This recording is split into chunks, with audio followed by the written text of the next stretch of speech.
কোরআন মাজিদের মধ্যে আল্লাহ তাআলা জাহান্নামে যাওয়ার যতগুলো কারণ আছে এর মধ্যে উল্লেখযোগ্য একটা বড় কারণ হিসেবে আল্লাহ তাআলা উল্লেখ করেছেন, ইয়াতাসাআলুনা আনিল মুজরিমিন।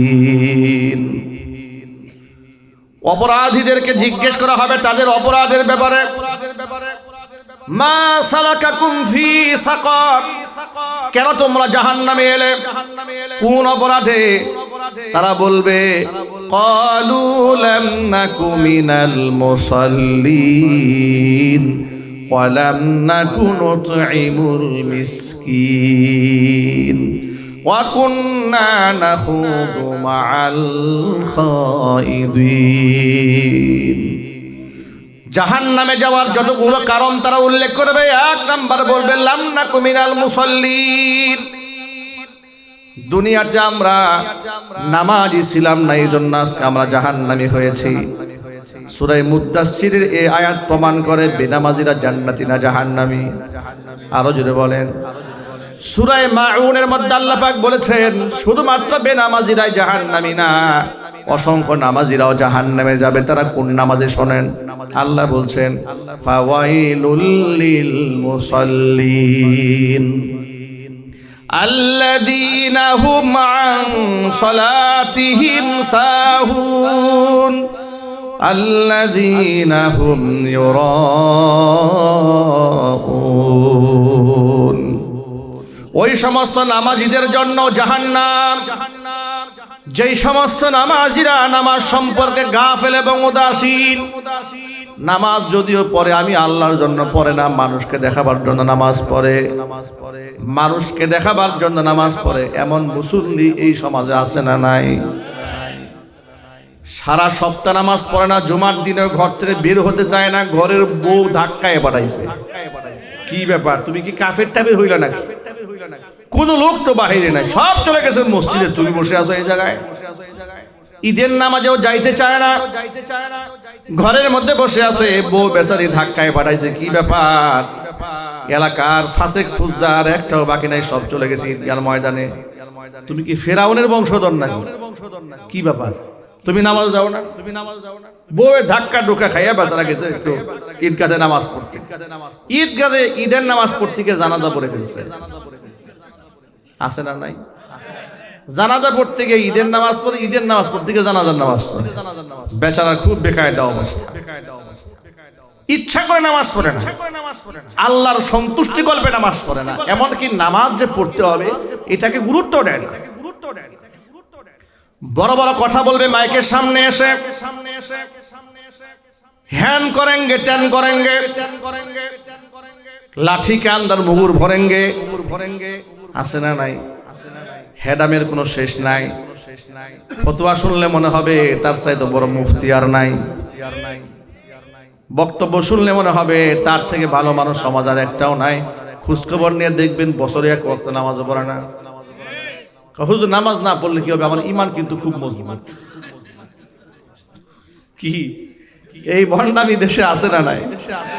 নামাজ না পড়লে ঈমান খুব শক্ত, হুজুর মারাত্মক ঈমান। সুদের ব্যবসা করে বলে হুজুর অসুবিধা কি? সুদ না একটু খাই, কিন্তু ঈমান কিন্তু খুব মারাত্মক। মানে এদের ঈমানটা এত শক্ত, সুদ খাইলেও নষ্ট হয় না, নামাজ ছেড়ে দিলেও ঈমান নষ্ট হয় না, এমন মজবুত ঈমান। সাহাবায়ে কেরাম রাদিয়াল্লাহু তাআলা আনহু আজমাইন কি বলেন শোনেন। তারা বলেছেন আমরা মুসলমান আর কাফেরদের মধ্যে পার্থক্য করতাম শুধুমাত্র কেবলমাত্র নামাজ দিয়ে। যে ব্যক্তি নামাজ পড়ে তাকে আমরা মুসলমান মনে করতাম, যে ব্যক্তি নামাজ পড়ে না তাকে আমরা মুসলমান মনে করতাম না।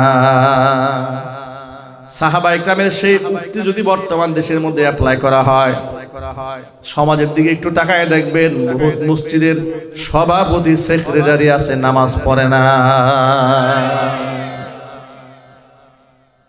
ঢাকায় কেরানীগঞ্জে এক মসজিদে ইমাম সাহেবের সাথে কমিটির সাথে একটু কথা কাটাকাটি হয়েছে, যে কোনো কারণে।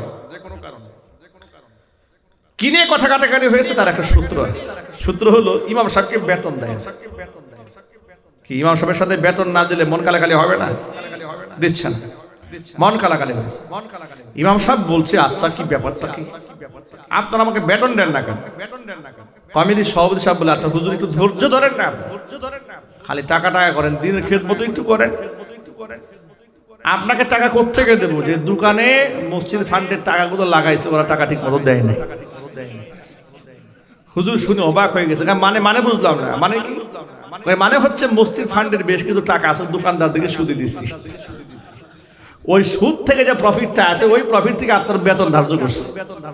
ইমাম সাহেব চিন্তা করে খবর আসে, এরা তো দুচকে যাবে, ইমাম সহ জাহান্নামে যাবে। ওরা ইমামকে সহ জাহান্নামে নেওয়ার একটা পায়তারা করছে। বলে ভাই আমি মাপ চাই, ভিক্ষা চাই না, কুত্তে থাকা, এই বেতন আমার দরকার নাই। যে বেতন স্পষ্ট আমি জেনে শুনে সুদ গ্রহণ করব, আমি জেনে শুনে, তা আমার দ্বারা হবে না।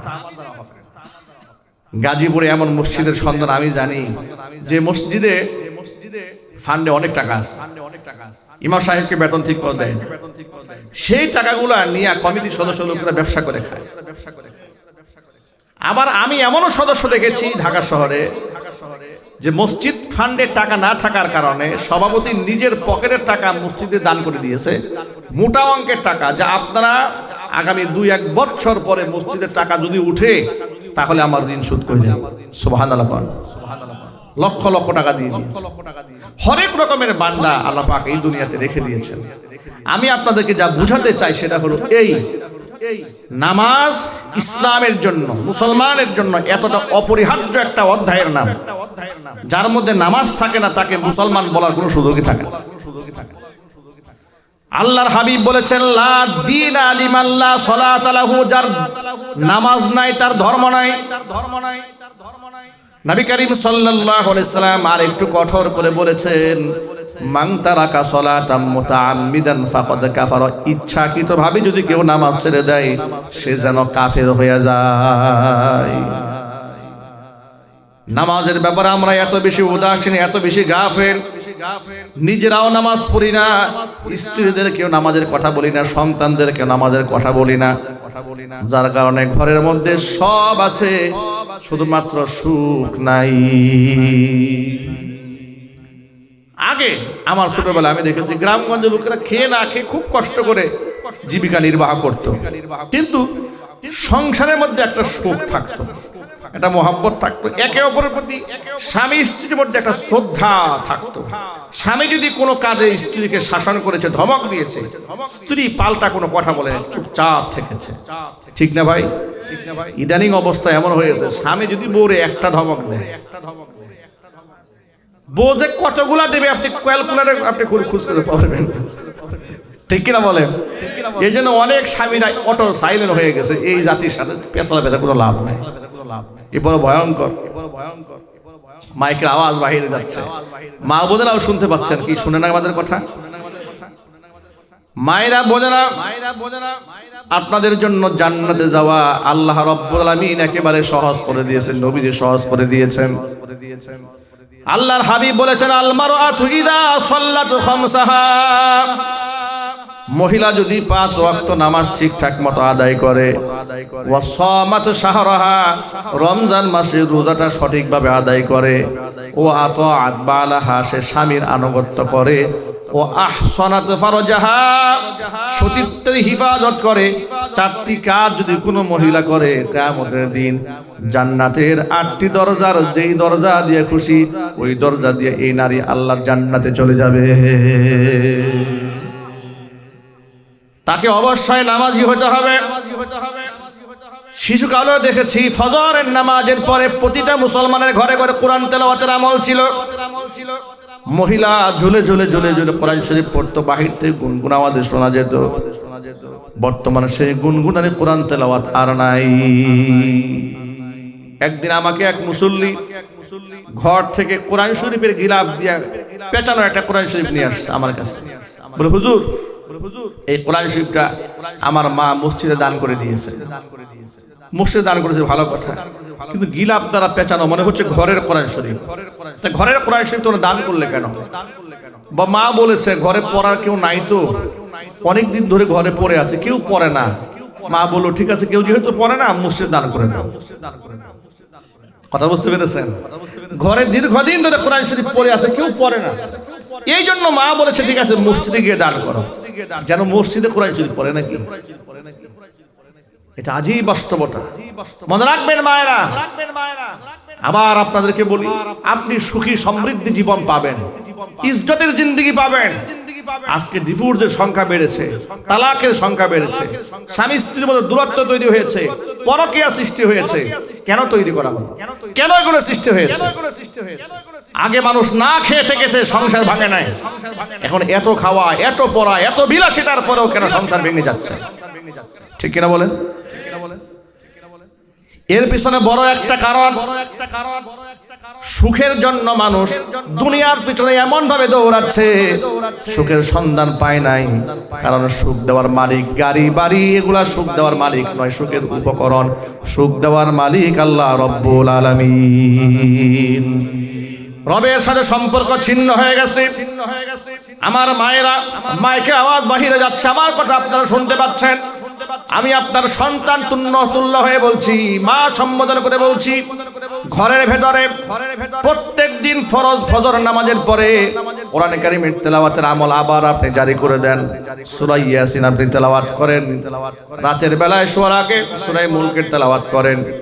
নবী করিম সাল্লাল্লাহু আলাইহি ওয়াসাল্লাম বলেছেন, কোন ব্যক্তি যদি রাতের বেলায় একটি বার করে সূরা মুলক নিয়মিত তেলাওয়াত করে, ব্যক্তিকে যখন কবরের মধ্যে শোয়ায় দেওয়া হবে, ব্যক্তি কবরের মধ্যে একাকী হয়ে যাবে না, বরং তার পাহারা দেওয়ার জন্য একটা পাখির সুরত ধারণ করে তার বুকের মধ্যে সূরা মুলকটা বসে যাবে। ডানার নিচে তাকে ঘুম পাড়াবে, এমন ভাবে ঘুম পাড়াবি, ফেরেশতা যদি প্রশ্ন করতে আসে, মার রব্বুকা ওয়া মান নাবিয়্যুকা ওয়া মা দীনুক, পাখিটা বলবে আস্তে আস্তে কথা বলো, প্রশ্নের জবাব যা আছে আমি তোমারে দিয়ে দেই। তাকে আমি এমন ঘুম পাড়িয়েছি, ইসরাফিল আলাইহিস সালাতু ওয়াস সালাম সিংহায় ফুৎকার দেওয়ার আগ পর্যন্ত তার ঘুম আমি ভাঙতে দেব না। সকলেই তেলাওয়াত করব, আমিও তেলাওয়াত করব, আপনারাও তেলাওয়াত করবেন, মা বোনরাও পড়বেন ইনশাআল্লাহ। বলেন, হাত তুলেন। সূরা মুলক প্রতি রাতে কয়বার? একবার আমরা তেলাওয়াত করব। আমরা বলি ইনশাআল্লাহ। ফজরের নামাজের পরে সূরা ইয়াসিনের আমল আমরা করব, বলি ইনশাআল্লাহ। আর যদি বলেন না ভাই ইনশাআল্লাহ।